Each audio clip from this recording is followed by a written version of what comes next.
Hello friends पुणी थे सिस kitchen रे आपण मानक स्वागत करछि। आओ आज आम किचन रे गोटे जबरदस्त रेसिपी बनैबा जार नाटी होछि पयड चिंगुड़ी। पयड चिंगुड़ी सामग्री शीघ्र देखि नेबा। चिंगुड़ी 250 ग्राम मीडियम साइज रो, लूण स्वाद अनुसार, हलदी गोटे छोट चमच, लंका गुंड गोटे छोट चमच, गरम मसला गोटे छोट चमच, सोरिष तेल 2 बड़ चमच, प्याज 2टी मीडियम साइज रो, अदा रसुण बटा गोटे बड़ चमच, सोरिष बटा जेमिति कि सोरिष बटा 2 बड़ चमच आ गोटे बड़ चमच पोस्त को मिसेकी ए बटाटी प्रस्तुत हब। कंचा लंका 4टी, जीरा गोटे छोट चमच, लेंबू 2 फाड़ बा गोटे, पयड गोटे, जेउथिरे कि अल्प कलिया नड़िया हेइथिले भल नहले भी चलिबो। भितरे कलिया नड़िया हेइथिले तार टेस्टटा बढ़ी जाए। प्रथमे चिंगुड़ी को एई भली तार इंटेस्टाइन को बाहर करी सफा करि नेबा।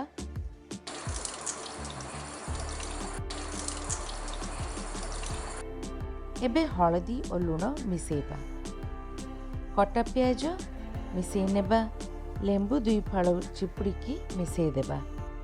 एबे एथिरे कंचा लंका मिसेइबा, लूण, हलदी, जीरा, लंका गुंड मिसेइ नेबा, गरम मसला भी या सहित मिसेइ नेबा। ए मिश्रण रे अदा रसुण बटा और सोरिष बटा मध्य मिसेइ नेबा।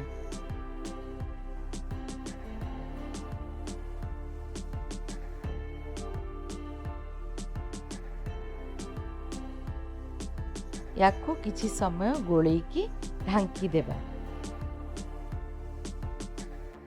प्रथम स्टेपटा सरिला, एबे द्वितीय स्टेप को आसीबा। बाकी जेउ अल्प कटा पियाज रही जाइथिला ताकू तेल रे भाजी नेबा ओ आमर जो मिश्रण अछि चिंगुड़ी रो ता सहित मिसेइ देबा। एबे गैस ऑन करि नेबा। कुकर को प्रीहीट करबा को पड़िबो।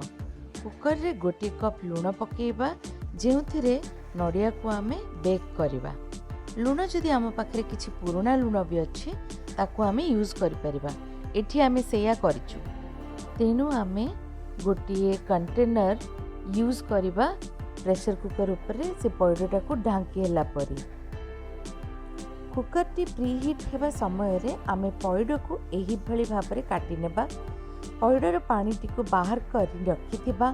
पयड एही भली काटिबा जेमिति आराम रे चिंगुड़ी ता भीतर को पुरेई हेबो।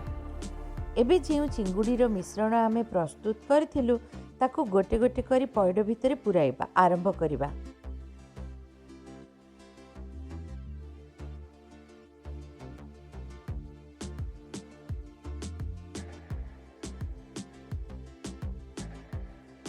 जेउ पयड पानी रखिथिलु सेथिरु अल्प एथिरे ऐड करिबा।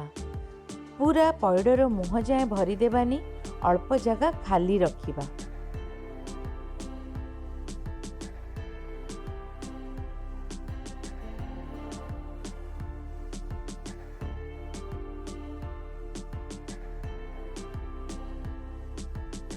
पयडर ऊपर भागटा जेउ काटिकी रखिथिलु ताकू एबे ता ऊपरे भले भाबरे थोई देबा।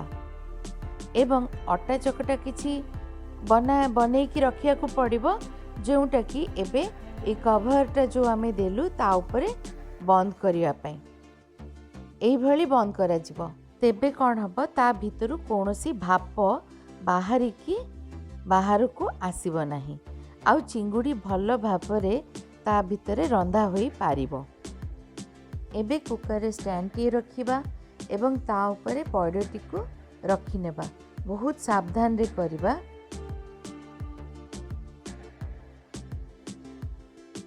बासन टी को घोड़ेई देबा और ताकू मध्य अटा चकटा साहाय्य रे बंद करि देबा। गैस को मीडियम फ्लेम रे रखिबा 50 रु 60 मिनिट पई। एबे प्राय 60 मिनिट होई गलानी। गैस रो फ्लेम ऑफ करि देबा। 15 मिनिट एमिति छाड़ी देबा कुकर को, तापरे खोलिबा आराम से। धीरे धीरे गोटी गोटी करके चिंगुड़ी बाहर करिबा आ ग्रेवी मध्य बाहर करि नेबा।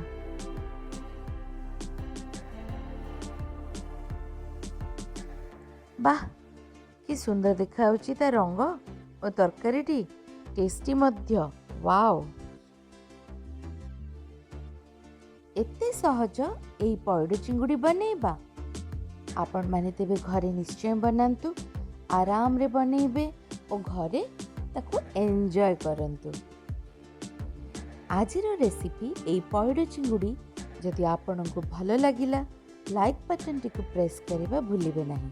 आगकू एही बळी ट्रेडिशनल आउ टिकियो अलग रेसिपी देखिबा पई आम चैनल टिको सब्सक्राइब करंतु। आउ एही बळी रेसिपी रो नोटिफिकेशन पाई बेल आइकन टिको प्रेस करंतु। Thank you.